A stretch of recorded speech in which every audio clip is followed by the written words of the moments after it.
Hey there guys, welcome back to the channel. It's Creeper from for DS Sports. As always, we're back for another video. It's been a while. I know it's the first video of 2021. It's been the first video for a couple of months. It's been all kinds of stuff going on. We're now in the middle of yet another lockdown in Scotland. I think it's maybe 2.0, 3.0, maybe it's more 2.0 for some parts, 3.0 for others. It's quite complicated. We'll not get into that. We're back with a video. We're now into 2021. First of all, I hope you guys all had a brilliant New Year and a brilliant Christmas. We're now into the middle of January. It's a new year which will hopefully bring some really positive news and some positive changes on the horizon, given how extremely difficult last year was for, I'm sure, a lot of people around the country and indeed around the world. But we're into a new year. Like I say, hopefully some positive changes coming this year. A vaccination is here. We'll hopefully see a bit more normality, bit of normality appear over the next wee while, and we'll see a much brighter future for all of us as we fight through this COVID pandemic. We're going to be looking back on 2020 in this video. We're going to be looking at what has happened over the course of the year in football, and indeed how it's changed and the changes that have been made with regards to how we play games and how things have changed. Just generally, we'll pick up things as we go, but certainly we'll be looking at the main things that happened throughout the course of the year. But until then guys, make sure to leave a like on the video and subscribe to the channel if you are new. Hopefully we'll be looking at some more regular uploads. I'll be talking a bit more about that probably towards the end, once I kind of figure it all out in my own head. It's kind of changing all the time. I don't really know what I'm just basically just trying to get used to maybe a more regular schedule where I can look at uploading things more and more when I can. But subscribe for more videos, leave a like, and any support would be very much appreciated. So 2020, what a mad year of sport it's been. There's been some brilliant highs and some really dismal lows in any kind of facet of the game, you name it. But the main crux of it was football took a complete standstill in March of last year as the COVID pandemic managed to ravage its way through the European countries. Obviously there was some exceptions to the rules in terms of it being a standstill. I know Belarus went through it. They had a very cavalier attitude towards the COVID pandemic and basically played as if it was normal right the way through the season. But certainly in the bigger clubs, the bigger countries around Europe, football was at a standstill for a good few months. As a result, things then had to change. For some countries it was a month, for some it was 2 months, for some it was even 3 months, but for some it was the end of the 2019-2020 seasons in countries like Scotland, France, Holland, Belgium, I think, to name but a few. There was many more out there and very few got back up and running again. As a result, some leagues were declared null and void. That could be wrong. I don't think any were declared null and void, but some were based, the tables for that season were based on a points per game basis. That meant that in countries like Scotland, Celtic won their 9th title in a row, subject to some disagreements, certainly from the blue side of the old firm, but nonetheless, Celtic were declared the title and were there when then in the middle of their 4th treble, and they would then go on to complete their 4th straight treble, the quadruple treble, in December, where they would beat Hearts in the Scottish Cup final. In France, PSG were pretty much runaway winners at that point as they secured yet another French Ligue 1 title, and in other countries I think Ajax were Dutch champions, as they kind of notoriously are, and not entirely sure how it went in Belgium, but nonetheless some leagues were declared there and then. Some were meant that promotions were occurring, especially up here in Scotland, where the likes of Cove Rangers, Raith Rovers, and indeed, who's the other one? Who's the other one? Who's the one that came up in the chat? Anyway, doesn't matter. I'll come back to it. But the name will come back to me in a second. Ross County, I think. No, was it Ross County? No, it wasn't. Doesn't matter. We'll come back to it. Not important. Nonetheless, they came up and some teams then went down. Teams like Hearts, that was a big high-profile one up in Scotland, as they went from the first tier back down to the second tier. Met with very much controversy surrounding the legality of it all, and indeed was met with potential calls of reconstruction to the leagues, if be it perhaps temporarily. Those talks fell through, nothing was happened, and things carried on as if the season had been played out and the tables had stood, and promotion and relegation was therefore decided on that basis. In other countries, however, countries like England, Germany, Italy and Spain managed to get it back up and running. Germany being the first to return, I think it was in the middle of May, after a 2-month lockdown. They managed to get through the virus safely safely enough that they were able to continue sooner, whereas I think England went back in the middle of June, and I think Spain was at some point in and around then as well. Germany brought it back. Everybody's eyes turned to them for some kind of football normality for the football supporters. I remember going in myself and tuning into the Klassiker on, I think it was a Friday afternoon or something along those lines. It was midweek afternoon, something where I just thought, brilliant, some football on the television, and it's good quality football. That then allowed the Premier League to return. Liverpool were able to confirm as finally Premier League champions. Well, the first time they became Premier League champions in the current era of the division, but also their first top flight title in 30 years. Not to say that this wasn't deserved, it absolutely was deserved, and certainly there were many Liverpool fans were eager to see the return of it.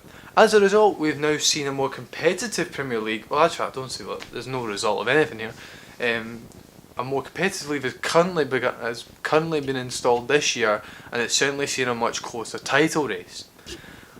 We'll see how that plays out later on, and we'll no doubt be posting videos on that as and when it develops.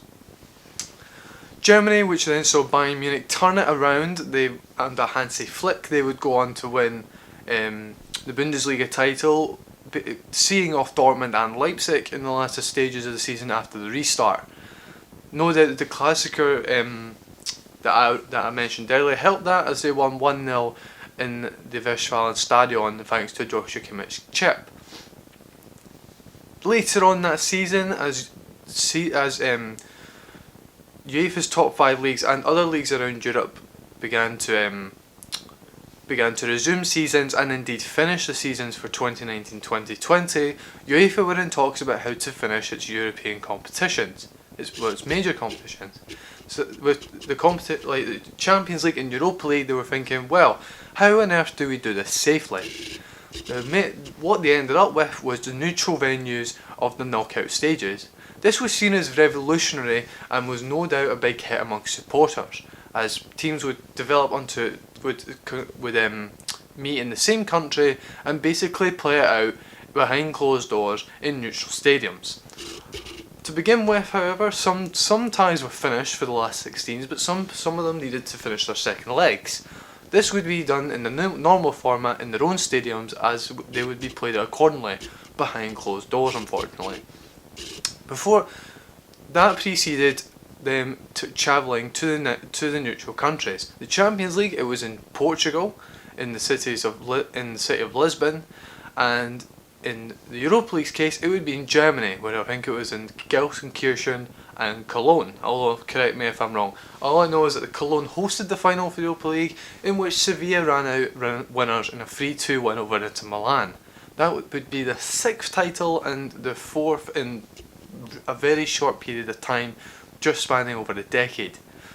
In the Champions League final, Bayern Munich came through an absolutely tumultuous and highly energetic run to the final, in which they put 8 past Barcelona in the quarter-final and then seeing off Lyon in the semi-final. They would then go on to play PSG in a really high-profile, highly entertaining game, in which PSG had plenty of chances after coming through a slightly more bumpy road to the final in beating Atalanta and then beating Leipzig. Bayern Munich would go on to win 1-0 and lift another Champions League title, thanks to Kingsley Coman's goal halfway through the second half. What was seen as a much more improved showing by PSG, having been able to reach the final on this occasion, they then ended up sacking Thomas Tuchel halfway through this season and as recently as the week before this is filmed. Mauricio Pochettino is at the wheel, and they now play a quarter-final tie against Barcelona in the current edition of the Champions League. In many places around the world, this has been a very different time for us all. Behind closed doors has become the norm, and in some cases, very few fans have been allowed in grounds, and it's been somewhat of a breath of fresh air for us all. Albeit in this country and in pretty much every country across Europe, this has been a very short-lasting phenomenon. We basically only saw 2 or 3 weeks of fans, certainly in England in the Premier League, and very few fans were allowed in the beginning. Up to 2,000 fans were allowed in at that time in pretty much every city in the country, apart from maybe a couple of smaller, more isolated towns in the southwest of England, in the lower divisions as well. In Scotland, we never saw the return of fans unless you were in the Highlands, in the lower tier system of what had happened here in Scotland. You saw some in Inverness Caley Thistle's ground, and indeed Ross County Stadium in Dingwall. But apart from that, not much really happened, and no real fans were allowed in any other places around the country. So, as with that being the norm, it just begs the question: when will we see the return of fans? The likelihood is it will not be until the vaccine is very much distributed safely to pretty much every member of the adult population in Scotland. Which could be probably as early as June, July, perhaps even into August or September. We don't really know exactly how that's really going to pan out in Scotland, and we very, very eagerly await to see how that all transpires. Across Europe, vaccinations have also begun, and in some cases they are just getting off the ground. It's safe to say that we're very early stages of the recovery and the progression back to normality in the sense of the vaccination, but it's certainly some light on the horizon. How do we see football in the current climate as it stands? Well, like we said, behind closed doors is a normality, and there's even talks of, with the current outbreak or the current wave of the outbreak being so high, that we might even see postponements of leagues and divisions once again. It's certainly been the case across lower leagues in Scotland in League 1 and League 2, but only really because they're 90% of those clubs are indeed part-time. So indeed they have jobs on the side where they have to basically be a part of the community. That means that they're basically part of the community in transition and then have to come in to when their clubs train, and that could then cause outbreaks within clubs. We've seen that on many occasions, leading to multiple postponements and indeed rearrangements, and in some cases in the top flights, albeit where testing is done more regularly, and there's much less of an excuse for players to get it, given that they're under guidelines for protocols. There's been some cases of walkovers, although these are now being contested in the legal systems. So at the moment it seems like, well, currently League 1 and League 2 are indeed postponed, like I say, but there is calls for the top flights, the Premiership and the Championship, to also be postponed until we can see a much more steadying wave of the outbreak. This is currently under review, but still carries on as it stands at the time of recording, although, like I say, dear knows what happens in the future. This will hopefully be the last postponement, as the current wave of the virus seems to steady out as more and more older and vulnerable people get vaccinated in the country. Whether this will be the same in other countries around Europe, I don't really know. It's a bit difficult to say at the moment, given that different countries seem to have slightly different issues. There's some countries which seem to have new variants, much like what we have in Britain, but certainly in countries like Brazil, South Africa, and indeed some other countries, maybe even in the far east of the world, or far east of Asia, you're looking at potentially different variants of the coronavirus, which are potentially more transmissible. It's difficult to say how that's going to affect things, but it's certainly something we need to be very, very worried about. How that'll affect the world in terms of football and indeed in terms of sport in the coming months is a little unsure.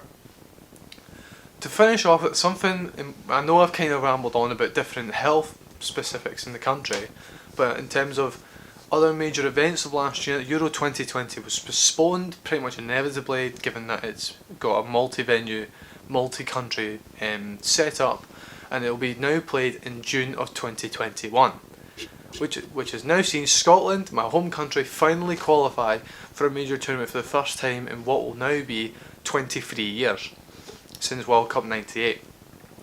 Many Scots around the country were eager to get down, and with the prospect of facing England at Wembley on June the 18th, much like myself, I'm very much in the hope that we might well be safe to travel down there and celebrate a very good time to be had in the English capital. Although this might seem little unlikely, we still hold out hope that maybe things can change before then. Like we say, as it stands, Euro 2020 or 2021, whatever, it's still branded Euro 2020, will go ahead under its current format, with multiple cities around Europe still being the host city with no dropouts as it stands. As a result, Scotland will play 2 games at Hampden against Croatia and the Czech Republic, with the aforementioned game at Wembley against England on June the 18th. So that's kind of the major headlines around football at the moment. There seems to be loads of things developing. We're still in the current business of, it's kind of, we're seeing the world go round. Things are still happening. There's still currently a transfer window going on when business can be done to transfer players in and out of the respective clubs. So it'll be interesting to see just how much football has been hit in the long term, or certainly in the shorter term, by the coronavirus pandemic, which has now been going around for pretty much a year now. It's been a really tough year. 2020 is one that we could probably all forget, but 2021 looks like it's much brighter, and it's going to be a return to normality at some point throughout the year. To what extent, we don't really know. It'll be interesting to see how the vaccinations will deal with things, but certainly it's something that is extremely positive for football and indeed for all kinds of sport around the world. Major events will probably go ahead in some form this year, Euro 2020 being one of those, but indeed the Olympics is another one. The Olympics in Japan, at the current time of recording, have said that they will not deviate from schedule, and they're even hoping for fans to return and be permitted to attend certain events around the Olympic calendar. So, it's going to be fascinating, to say the least. It's promising, to say the least. But how will 2020, 2021 football seasons around Europe be finished? If indeed they get finished at all. Who knows what might happen in the next coming months? If there's going to be a really big sharp rise in cases in certain countries, and if vaccinations are probably not going to be held up as much. They could be waiting on supplies. Not every country has its own specific vaccine. There's loads of kind of stuff. I've kind of rambled on about this a lot, but it'll be interesting to see how it all goes this year. As for the channel, it's going to be an interesting one. I'm going to be looking to do as regular uploads as I can, but obviously I can't promise anything. It's extremely difficult. I don't really know if it's got a lack of motivation or anything like that. But I'm hoping that I can certainly be uploading more regularly as things happen across Europe and indeed in the current country, in this country of Scotland, over the next few weeks. I'll probably look to maybe go to more sort of bi-weekly, like once every 2 weeks uploads, and maybe hopefully going into once a week uploads, and then trying to fit a reasonable schedule in which I know I've been looking at match reports a lot, and that was something I really wanted to focus on, but I'm not sure if I'll entirely be doing that as much anymore given my current work schedule. I'm still currently at work, even though we are in a lockdown. I'm still having to travel to work pretty much 4 or 5 days a week which is taking up time, and the rest of the time I typically spend with my other half. So hopefully time will allow me, schedules will loosen up a wee bit, and I get more time to film and upload for you guys. Hopefully, as a result of that, we'll see the channel grow, and perhaps even dear knows what the targets are. It's not really something I've thought about. I've been making this channel for a good year and a half now, probably even more than that. I forget how long it's really been. But hopefully, more regular uploads will be coming throughout the year, and hopefully, some good content will become. Whether it might even be that we get the podcast up and running again. I've talked about it with a few of my guys and the guys that were on it last year, and we might even see that up and running in the next few weeks or so. Until then, guys, I'm really hoping you guys are staying safe, staying well, and keeping each other happy, keeping yourselves happy, and most importantly, keeping yourselves healthy and positive, because this is going to be a good year. This 2021 is going to be a year where things change for the better. I don't believe it will get any worse than this. For families it might. People are still dying every day. We're talking about 1,500 deaths a day in the UK alone, and nearly 100 deaths in Scotland as well. It's horrible what families must be going through. I don't envy any family and I sympathise and and offer my condolences to every family who's affected in this pandemic by family members dying, or even getting the coronavirus itself. It's a horrible time, but it will get better, and trust me. The good thing about this current time, football isn't going away. We're not getting the halt in football, and we're still seeing football on television screens every Saturday afternoon, and even more so now, given the current state of the game, and the fact that we can spread it all out, and viewers can watch more regularly, and can basically be using their time watching football whilst also staying safe at home. It's going to be a great year. Like I say, I've said it millions of times, but I want to reinforce the message that 2021 is going to be a year where positive things happen and normality returns. We celebrated Christmas indoors, albeit with slightly looser restrictions, last year. Next year we're going to be back to normality. I can see it. I believe it as well. And hopefully that's an incentive, amongst other things, in the much more shorter term, which will allow things to return to normal and have people back together in various settings once again, albeit at the not least football stadiums once again. Thank you very much for watching the video. I know I've rambled on.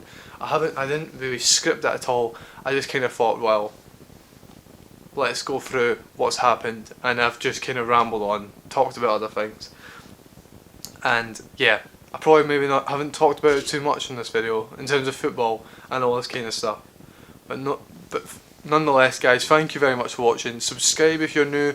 Hopefully get, like I say, more regular videos coming up in the very near future. Stay safe, stay well, and we'll see you guys for another video. Leave a like, subscribe. Thank you very much, guys. Take care. See you soon.